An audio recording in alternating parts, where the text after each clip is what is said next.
In diesem Video geht es um die Gestaltung von Gleisen für eine Abstellung mit Betriebshof. Dabei werden Märklin-C-Gleise genutzt, deren grundsätzlicher Aufbau bereits im oben eingeblendeten Video beschrieben worden ist. Neben dem Einschottern von C-Gleisen, das bereits in vielen YouTube-Videos gezeigt wurde, geht es hier auch um die Bereiche zwischen den Gleisen. Diese befinden sich bei Abstellungen meist auf gleicher Höhe.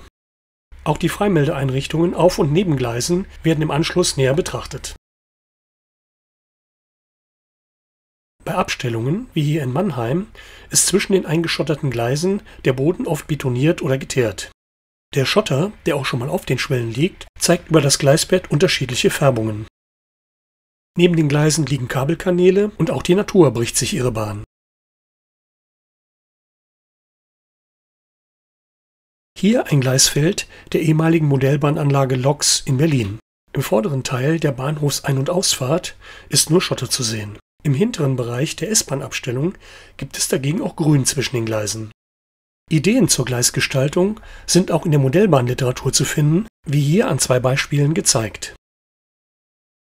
Und jetzt starten wir. Die Stabilität und Robustheit der Märklin-C-Gleise basiert auf einer ca. 0,7 cm hohen Böschung. Um ein gleiches Niveau auch zwischen den Gleisen zu erreichen, werden Styrodurstücke eingepasst. Im Bereich von Gebäuden ist der Boden durchgehend ebenerdig, sodass auch der Bereich zwischen den Gleisprofilen angepasst werden muss. Details zur Gleisabdeckung können dem eingeblendeten Video zum Bau der H0-Wartungshalle entnommen werden. Im nächsten Schritt werden die Gleisprofile mit einer rotbraunen Farbe je nach Geschmack vorsichtig angestrichen. Für das Einschottern verwende ich Produkte der Firma Noch, insbesondere in der Farbe Grau, in den Korngrößen für H0 und N. Der Schotterkleber, den man sich auch selber aus Weißleim und Wasser herstellen kann, kommt bei mir ebenfalls von Noch. Den Schotter trage ich zwischen den Gleisprofilen nur sehr dünn mit wenigen Körnchen auf, am Rand neben den Gleisprofilen etwas dicker. Mit einer Schraubenzieherspitze entferne ich die Körnchen von den Bahnschwellen. Dabei gehe ich stückweise vor und bearbeite immer nur überschaubare Gleisbereiche. Nach ungefähr eintägigem Aushärten erfolgt dann die weitere Bearbeitung. Dabei behandle ich die Bahnschwellen mittels eines Borstenpinsels mit Pulverfarben in Rosttönen, wobei ich die Mitte des Gleises ausspare. Dort, wo die Bereiche zwischen den Gleisen nicht mit Schotter aufgefüllt sind, setze ich Sand ein. Hierbei verwende ich verschiedene Farbvarianten der Firma Busch, die nicht gemischt, sondern übereinander aufgetragen werden. Für die Begrünung setze ich verschiedene Buschsorten von MBR ein, sowie Produkte von Noch und Woodland. Die Begrasung kleiner Zwischenstücke erfolgt mit dem Elektrostaten. Details hierzu habe ich bereits in einem früheren Video gezeigt. Auch Kabelkanäle gehören zu einem stimmigen Gleisbild. Den Bau der Kabelkanäle habe ich bereits ebenfalls in einem früheren Video beschrieben. Es folgen nun Eindrücke der fertigen Abstellung.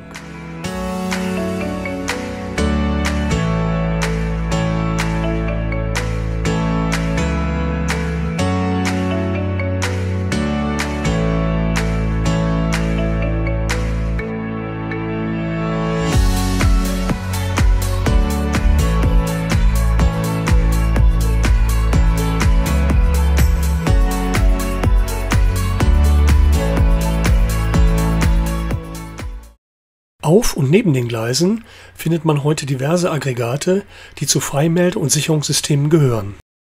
Die Gleismagnete zur Sicherung von Haltesignalen wurden auf deutschen Gleisen bereits 1934 eingeführt. Die Indusi, wie sie hießen, der früheren Tage, dienen der punktförmigen Zugbeeinflussung und tragen heute entsprechend die Bezeichnung PZB90. Ergänzt werden sie zunehmend durch die Eurobalisen des Europäischen Zugsicherungssystems ETCS. Auch die Zubehörfirmen haben dieses Thema mit Modellnachbildungen im Programm. Starten wir mit den Gleismagneten, die zur Sicherung von Haltesignalen sowie zur Geschwindigkeitsüberwachung eingesetzt werden. Modellbahn Union bietet Gleismagnete in 3 unterschiedlichen Größen an, die noch koloriert werden müssen.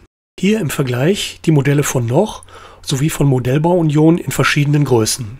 Das H0-Modell von Modellbau Union erscheint mir dabei etwas groß. Das Noch-Modell enthält bereits eine Gleisanschlussbox, die man bei MBU noch ergänzen muss. Dabei kommen sowohl die N- als auch die TT-Version in Betracht. Damit sind wir bereits bei den Gleisanschlussboxen, die an verschiedenen Stellen neben dem Gleis zu finden sind. Auch hier bietet Modellbahn Union verschiedene Baugrößen an, die alle vorbildgerecht auf eine H0-Anlage passen.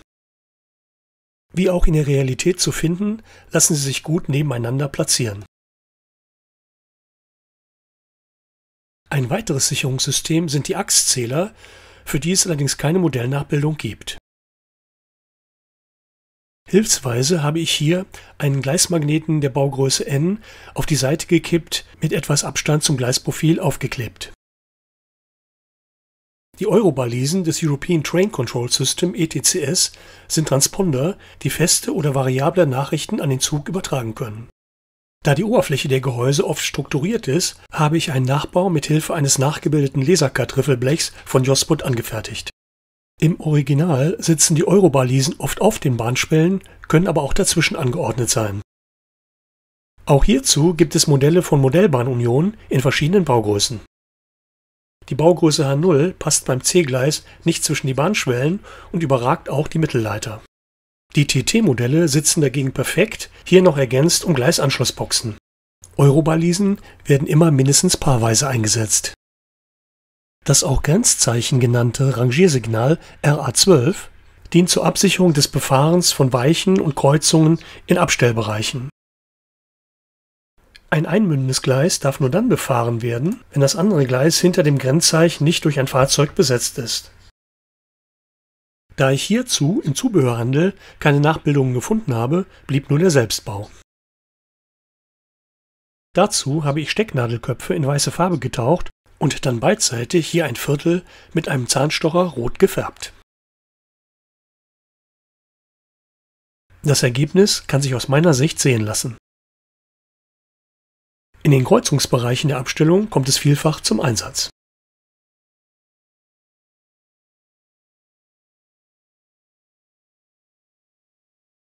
Das Thema Prellböcke ist bereits im eingeblendeten Video ausführlich behandelt worden.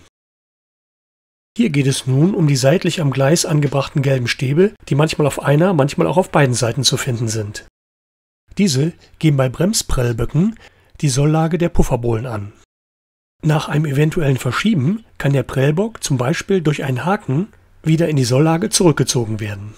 Solche Stäbe lassen sich für den H0-Maßstab sehr gut durch Zahnstocher nachbilden. Hier einige Anwendungsbeispiele.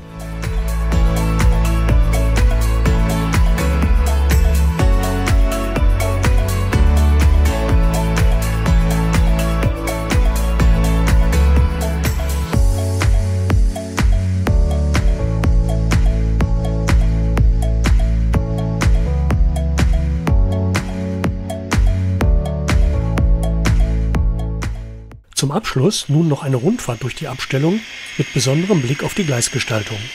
Bis dahin!